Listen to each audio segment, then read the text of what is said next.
make? I made the video. A video? Did you interview people and ask them about what they thought about me? You wish. What they love about me? No. That would be awesome video. Well, Can you see it? yeah. Let's see. Can I not? Where's the screen? Silly face. Jesus, happy anniversary. I know you wanted to celebrate big this year, but we just spent all our money on You're your so home. late. So instead of buying anything useless for you this year, I decided, hey, maybe I can make this video for you. I hope you enjoy it. So, when I first saw you from across the Oh my room, God! it was truly love at first sight. I knew the one for me, and we would live happily ever after. That's exactly how you remember the start to our relationship too, right? Okay, fine. I know you probably just threw up a little in your mouth. Yuck. You're so disgusting. What do you mean I can't Anyway, Strata? the truth is, even as a 20-year-old, I was still young and naive and didn't really know what I was looking for at the time. I must admit, it was nothing like love at first sight, but I definitely enjoyed spending countless hours chatting with you through the wee hours of the night. Do you remember the first time I invited you over to hang out on a Friday night? Of course you do. You thought we were going to watch something cheesy and fall in love, but I tricked you into watching Taxi with Queen Latifah by yourself while I was sound asleep that night. Oh my butt. Surprisingly, you didn't move much at all from that uncomfortable position. To top it off, I had to work the next morning and couldn't even spend much time with you. I had a hunch that you must have thought that I was a pretty awesome guy since you were mad at me. Of course, the awesomeness couldn't stop there. One day before our weekly AFIO meetings, I convinced you to come with me to a place that I almost knew better than the back of my hand.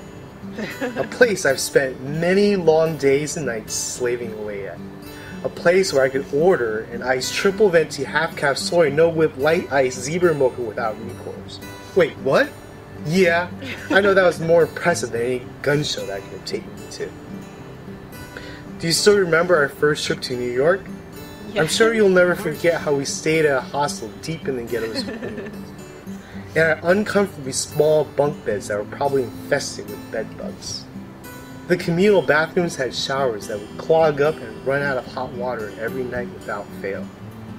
Regardless of how crappy the living situation was, We just we talked were still about quite the that. trooper and made the super low budget trip much more bearable. We had a lot of first experiences together on that trip, many of which I will always be reminded of thanks to the beautifully framed collage you made for our first Valentine's Day together. Like any couple, we had our fair share of ups and downs. I recall sharing my grand 5-year plan to jumpstart my career with you less than a year into our relationship. Once I graduated from Cal, I was going to get a job in finance or accounting. I would then study for and obtain some kind of designation in 3 years. At the 5-year mark, I would have saved enough money for a down payment on a house in the city. As exciting as that sounded in my head, my ambitious plan did not include one of the most important things in my life. It didn't have the time or the budget allocated towards even the most frugal relationship with you. That was by far the worst plan I've ever made. I'm glad you showed me how ridiculous my plan was and didn't dump my worthless ass that night. I was such an idiot. Now, let's fast forward 2008. Things have been getting better and our relationship has grown much stronger since I ditched my selfish plan. As you were busy applying to med schools and preparing for interviews, I was faced with making yet another life decision.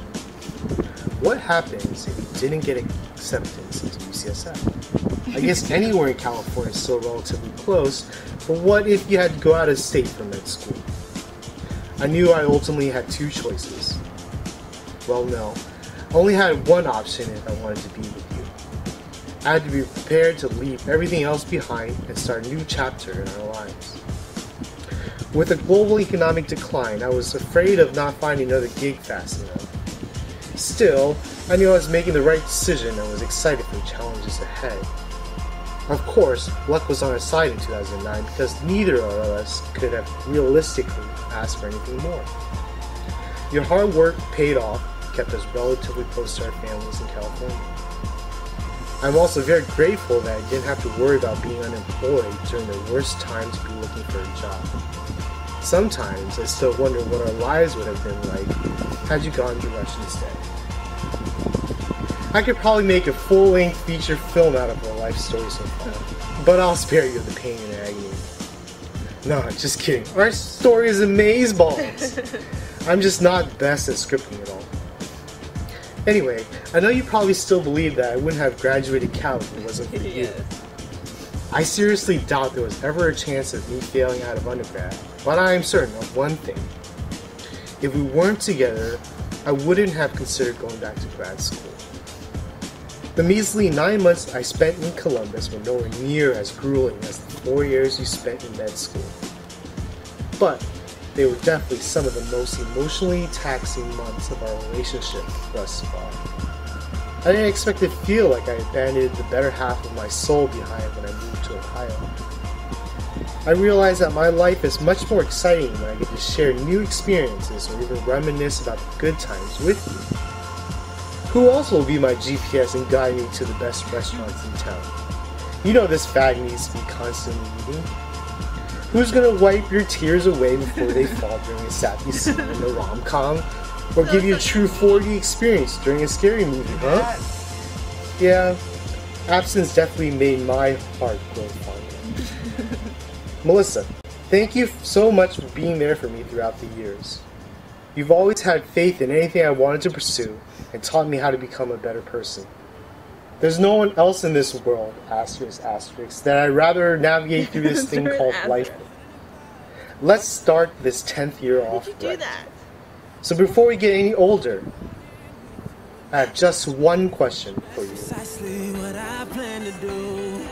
And you know one of these days when I get my money right, buy you everything and show you all the finer things in life. Will forever be enough, so there ain't no need to rush.